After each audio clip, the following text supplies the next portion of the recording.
3 ans passent depuis cette nuit sous la pluie. David est maintenant au sommet. Son entreprise vaut 50 millions.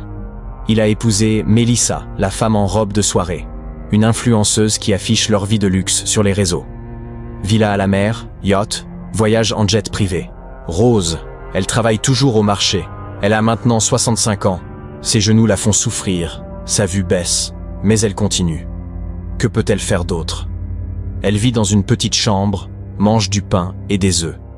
Parfois, elle regarde les photos de David sur les réseaux sociaux sur le vieux téléphone d'une voisine. Elle voit son fils sourire, trinquer, voyager. Et elle pleure en silence. Un jour, David reçoit un appel qui va tout changer. « Monsieur Dubois, c'est Marcus, votre associé principal. Il faut qu'on parle, urgent. » David fronce les sourcils. Marcus a une voix étrange, tremblante. Il se donne rendez-vous dans un café. Marcus est blanc comme un linge. « David, l'entreprise. Il y a eu une fraude. Quelqu'un a détourné 30 millions. Les comptes sont vides. Et les autorités, ils pensent que c'est toi. » Le monde de David s'écroule en une seconde. « Quoi? C'est impossible! Je n'ai rien fait !»« Je sais, mais les preuves... On a falsifié ta signature électronique. Les transferts viennent de ton ordinateur. Tu es accusé de détournement de fonds et d'escroquerie. En 48 heures, tout explose. Les médias s'emparent de l'affaire. Le jeune millionnaire escroc. Les comptes bancaires sont gelés. Les clients portent plainte. Les partenaires fuient comme des rats d'un navire qui coule. Mélissa, sa femme, partie, envolée, avec le peu de bijoux qu'elle a pu emporter. Elle poste sur Instagram « Je ne peux pas rester avec un criminel. Je dois penser à mon image. » La villa est saisie, les voitures vendues.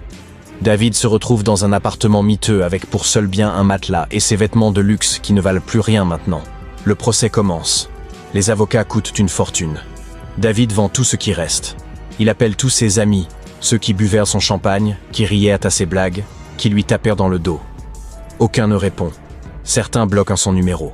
6 mois plus tard, David est ruiné. Pas juste sans argent, en dette. Des millions de dettes. Les créanciers le poursuivent. Il perd le procès. Ils n'ont pas pu prouver son innocence. Il est condamné à 5 ans de prison avec sursis et à rembourser tout. Il sort du tribunal, brisé. Il a 38 ans et sa vie est détruite. Pas de travail. Qui embaucherait un escroc? Pas d'amis. Pas de famille. Il dort dans un studio de 15 mètres carrés dans un quartier dangereux. Il mange des pâtes premier prix. Lui qui roulait en Porsche prend maintenant le bus. Un soir, après une énième journée de recherche d'emploi infructueuse, il s'assoit sur son matelas et, pour la première fois en 20 ans, il pense à sa mère. Il fouille dans ses vieux contacts. Le numéro de Rose.